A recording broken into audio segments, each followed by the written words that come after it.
Ça fait maintenant 2 jours que j'ai vu le dernier film Spider-Man Brand New Day et je vais être honnête avec vous, c'est le pire film Spider-Man qu'il m'a été donné de voir. Je vais énormément.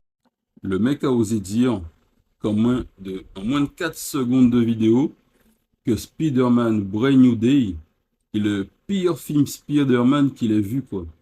Sans déconner. Alors que, et donc au bout de 4 secondes, on peut déjà couper, on n'est même pas obligé d'écouter le reste parce que, bon, j'ai écouté tout le reste, mais rien que ça là, j'ai déjà, je me suis dit, mais s'il dit ça là déjà, au bout de 4 secondes, qu'est-ce qu'il va dire ensuite? Et ensuite, bah, je vais pas dire qu'il raconte que des bêtises parce qu'il y a des choses qui sont intéressantes. Mais la grande partie de ce qu'il raconte, c'est, désolé, mais c'est de la merde en fait. Parce que Spider-Man Brand New Day est loin d'être le pire film Spider-Man qui existe, qui est sorti au cinéma. Déjà, il est meilleur que les 3 premiers de Tom Holland. Il est meilleur que Spider-Man Homecoming. Il est meilleur que Spider-Man Far From Home. Il est meilleur que Spider-Man No Way Home.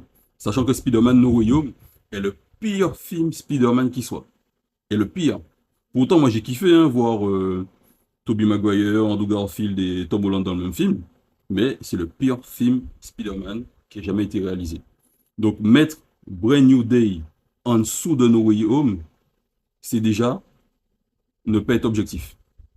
Parce qu'il n'y a personne de cohérent qui connaît le personnage de Spider-Man et qui s'intéresse au minimum au cinéma, qui viendra dire que Spider-Man Brand New Day est pire que No Way Home.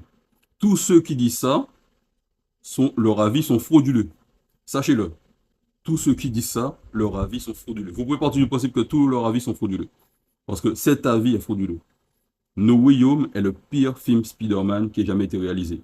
Il y a pas pire en fait que ce film-là. Il n'y a pas pire. En tout cas, si on prend ceux de Tom Holland déjà, et les autres. Et pareil, je reviendrai pour certains là qui critiquent The Amazing Spider-Man 2. Vous allez mettre du respect sur ce film-là. Vous allez mettre du respect sur ce film-là. Mais bon, je ferai une autre vidéo là-dessus. Mais bon, voilà. Moi, j'ai vu ça, je me suis dit, putain, mais sérieux, qu'est-ce qu'il raconte le mec?